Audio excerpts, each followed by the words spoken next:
Don't forget to subscribe if you want to be notified of the release of a new video. Let's get started.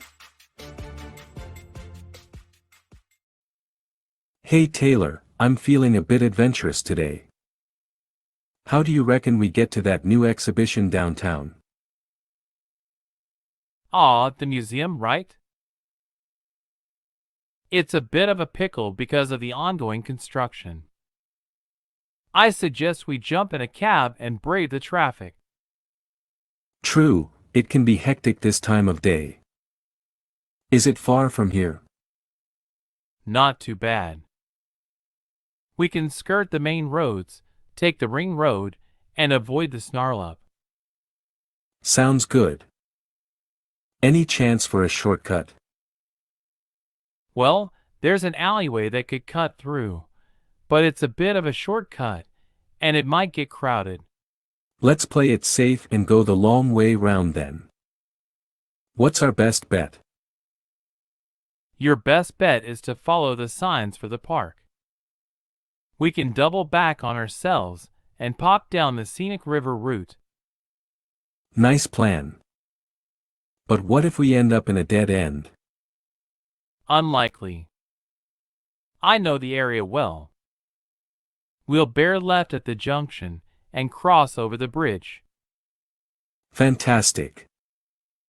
Anything iconic near the museum? Keep an eye out for the tall tower. It's a landmark. We'll walk along the stylish sidewalk. Hard to miss. Excellent. If we run into any trouble, what's the backup plan? We'll steer clear of the one-way streets and back roads. Don't worry, we'll navigate smoothly. And if we miss a turn? No sweat. We can always make a U-turn at the next junction. Easy peasy. You're the best navigator, Taylor. Ready for this urban adventure?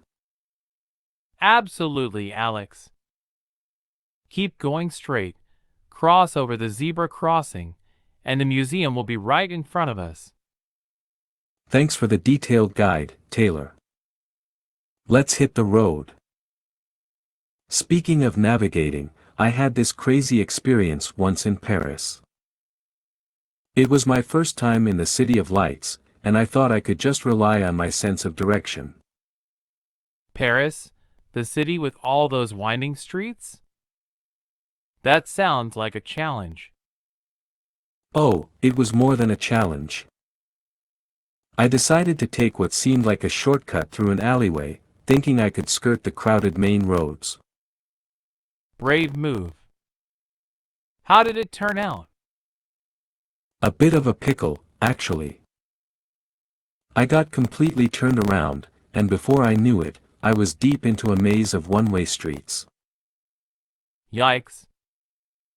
That must have been stressful. You have no idea. I kept trying to double back on myself, but every corner seemed to lead me to another dead end. I felt like I was in a never-ending snarl-up. Parisian streets can be tricky like that. Absolutely.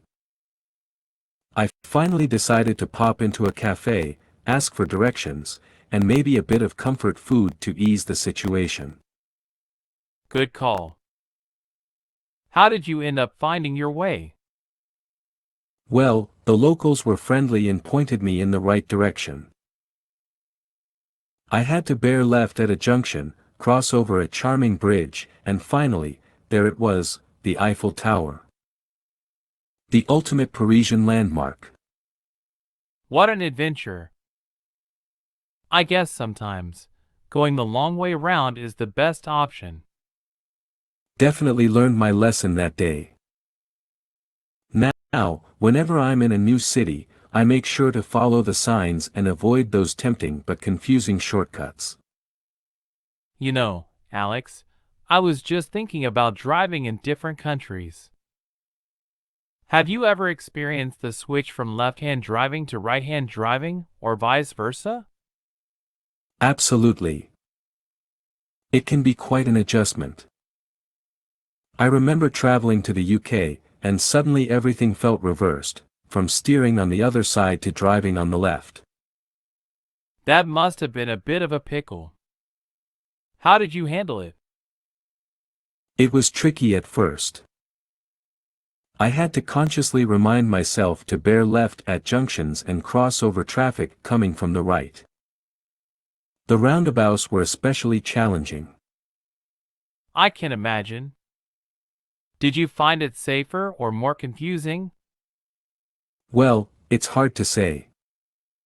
Once you get used to it, it becomes the new norm. But at first, I was constantly checking the mirrors and hesitating at turns. It felt like I had to double back on my driving instincts.